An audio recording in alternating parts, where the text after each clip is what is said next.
তিনটি জিনিস বের হয়ে গেলে আর ফিরে আসবে না। তীর থেকে ধনুক যদি বের হয়ে যায় আর ফিরে আসবে না। মানুষের শরীর থেকে যদি রূহ চলে যায়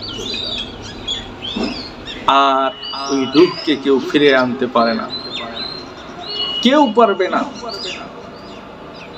যত মানুষের কথায় বলেন না কেন, যেই মানুষটার মৃত্যু হয়ে গেছে ওই ব্যক্তিকে এই পৃথিবীতে আর কেউ জীবিত করতে পারে না।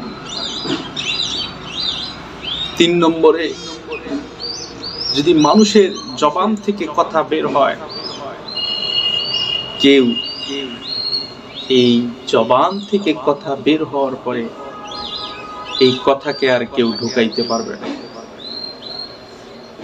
3টা জিনিস হিসাব করে দেখবেন, মিলায়া দেখবেন 3টা জিনিসের কত কদর। একটা বন্দুক দিয়ে গুলি মানুষের শরীরে মারার আগে চিন্তা করে দেখেন যে আমি কিসের জন্য ওই ব্যক্তিকে মারতেছি। দুনিয়াতেও আমাকে খুনি বলবে, মৃত্যুর পরেও আল্লাহ তাআলা শাস্তি দেন। দুনিয়াতেও আমাকে লাঞ্ছিত হতে হবে, মৃত্যুর পরেও আল্লাহ তাআলা জাহান্নামের আগুনে আমাকে দাউ দাউ করে জ্বালাইবে। জবান দিয়ে একটা মানুষকে কথা বলে কষ্ট দিলাম, কি লাভ হইল? কোনো লাভ নাই। সাময়িক সময়ের জন্য নিজে তৃপ্তি পাইলেন, কিন্তু যেই মানুষটাকে কথা বললাম, সেই মানুষকে গালি দিলাম, ওই মানুষটা সব সময়, প্রত্যেক সময় মৃত্যুর আগ মুহূর্তে হইলেও আপনাকে আমাকে বদদোয়া করবে এবং খারাপ দৃষ্টিতে দেখবে। দেখেন, শরীরের মধ্যে রূহ আছে, কথা বলা যায়।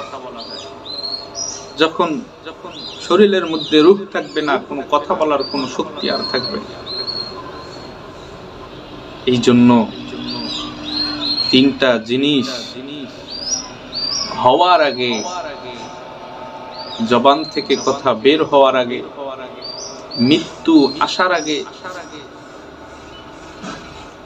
গুলি করার আগে, বন্দুক দিয়ে গুলি করার আগে, তীর থেকে ধনুক বের হওয়ার আগে চিন্তা করা দরকার আমি কি করতেছি। মৃত্যু আসার আগে চিন্তা করা দরকার আমি কি করতেছি।